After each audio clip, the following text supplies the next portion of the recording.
ಗ್ರಾಮದಲ್ಲಿ ಕೃಷ್ಣಾ ನದಿ ಒಳದಂಡಿದೆ. ಅದರಲ್ಲಿ ಅಕ್ರಮ ಗಣಿಗಾರಿಕೆ ಸತತವಾಗಿ ರಾತ್ರಿ ಕಳ್ಳ ಸಾಗಾಣಿಕೆ ಮಾಡುತ್ತಿದ್ದಾರೆ. ಅವರಿಗೆ ಎಲ್ಲ ಸರ್ಕಾರಗಳಿಗೆ ಮನವಿ ಪತ್ರ ಕೊಟ್ಟರೆ ಯಾರು ಕೇರ್ ಮಾಡಲಾಗ್ಯಾರ. ಸುಮ್ಮನೆ ನಮ್ಮ ಎದುರಿಗೆ ಆಯ್ತು ತಗೋಪ್ಪ ಬರ್ತೀವಿ ನೋಡ್ತೀವಿ ಬಂದ್ ಮಾಡ್ತೀವಿ ಅಂತ ಹೇಳ್ತಾರೆ. ಆದರೆ ಯಾರು ಬರಕ್ತಾ ಇರಲ್ಲ, ನೋಡಕ್ತಾ ಇರಲ್ಲ. ರೋಡ್ಗಳೆಲ್ಲ ಹೊಡೆದು ಲಾಸ್ ಆಗಿಬಿಟ್ಟವೆ. ನಾವು ಹೊಲ ಮನೆ ಓಡಾಡ್ಬೇಕಾದ್ರೆ ಸೈಕಲ್ ಮೋಟ್ರ್ ಹೋಗಿ ಬರ್ಬೇಕಾದ್ರೆ ಗಾಡಿಗಳು ಬಿಡಲ್ಲ. ಅಷ್ಟು ಜನ ಗಾಡಿ ತಗೊಂಡು ಬರ್ತಾರೆ. ತಮ್ಮ ಹೆಸರು? ನಮ್ಮ ಹೆಸರು ತಿಪ್ಪಣ್ಣ ಗೊಂಜರೂರು. ಎಲ್ಲ ಅಧಿಕಾರಿಗಳಿಗೆ ಅಂತ ಅರ್ಜಿ ಕೊಟ್ಟು ಹೋಗ್ಬಿಡಿ. ಯಾರೇನು ನಮ್ಮನ್ನ ಕಿವಾಗ ಹಾಕಿಂದಲ್ಲ ಹಗಲು ರಾತ್ರಿ ನೀವು ಹೋಗ್ಬಿಡ್ತಾರೆ. ಏನಾಗಿದೆ? ಯಾವ ಊರಾಗ? ಬಂದೇನೂರ್ರಿ. ಮತ್ತೆ ಪುಸ್ತಕ ನನ್ನ ಮನೆ ಮುಂದೆ ಬರ್ತದ. ನಾನು ಪಾರಿಸಿ ಬಂದ ಮನುಷ್ಯ ರಾತ್ರಿ ನಿಂತ್ಕೊಂಡ್ರೆ ನಡೆಯಂಗಿಲ್ಲ. ಸಾಯಿ ಅಂತಾರ ಅಂತ ಕೇಳಿದ್ರೆ ಸಾಯಿ ಅಂತಾರ. ಹಗಲು ರಾತ್ರಿ ಕೂಡಿ ಬಿಡ್ತಾರೆ. ನಾವು ಜಾಡಲ್ಲ ಅಂತ ಅಂದ್ಗೇಸಿ ಸಂಪೂರ್ಣ ನಿದ್ದೆ ಬರಂಗಿಲ್ಲ. ಏನು ಮಾಡ್ಬೇಕು ನಾವು? ಎಲ್ಲರಿಗೆ ಅರ್ಜಿ ಅಂತ ಕೊಟ್ಟಿವಿ.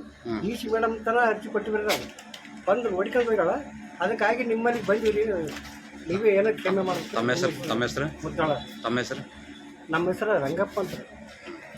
ಯಾದಗಿರಿ ಜಿಲ್ಲೆಯ ವಡಿಗೇರಿ ತಾಲೂಕಿನ ವ್ಯಾಪ್ತಿಗೆ ಬರ್ತಕ್ಕಂಥ ವಡಿಗೇರಿ ಪೊಲೀಸ್ ಸ್ಟೇಷನ್ ಮತ್ತು ತಹಶೀಲ್ ಕಚೇರಿ ಕೆಲವೇ ಕಿಲೋಮೀಟರ್ ಅಂತಲ್ಲಿರ್ತಕ್ಕಂಥ ಗೊಂದೇನೂರು ಗ್ರಾಮದ ಹಿಂಭಾಗದಲ್ಲಿ ಕೃಷ್ಣಾ ನದಿಯಲ್ಲಿ ರಾಜಾರೋಷವಾಗಿ ಹಗಲು ರಾತ್ರಿ JCB ಇಟೇಜ್ ಮುಖಾಂತರ ಅಕ್ರಮ ಮರಳು ನೈಸರ್ಗಿಕ ಸಂಪತ್ತು ದಿನನಿತ್ಯ ಹೊಡ್ತಾ ಅಂತಕ್ಕಂಥದ್ದು ಗ್ರಾಮಸ್ಥರು ಎಲ್ಲರೂ ಸೇರಿ ಸಂಬಂಧಪಟ್ಟವರಿಗೆ ಸಾಕಷ್ಟು ಬಾರಿ ಮನವಿ ಸಲ್ಲಿಸಿದ್ರು ಕೂಡ ಇಲ್ಲಿವರೆಗೆ ಅವರಿಗೇನಾದ ದಿವ್ಯ ನಿರ್ಲಕ್ಷ್ಯ ಮತ್ತು ನಿಷ್ಕಾಳಜಿತನ ತೋರಿಸಿರ್ತಕ್ಕಂಥದ್ದು. ಇದರ ಮೇಲ್ನೋಟಕ್ಕೆ ಏನಾಗ್ತದಂದರೆ ಇವರು ಅಕ್ರಮದಲ್ಲಿ ಶಾಮೀಲಾಗ್ಯಾರ ಕೆಲವು ಅಧಿಕಾರಿ ಸಿಬ್ಬಂದಿಗಳು ಅಂತಕ್ಕಂಥದ್ದು ಅನುಮಾನಕ್ಕೆ ಎಡೆ ಮಾಡಿಕೊಟ್ಟಿದೆ. ಮೇಲ್ನೋಟಕ್ಕೆ ಕಂಡು ಬರ್ತಿದೆ ಕೂಡ.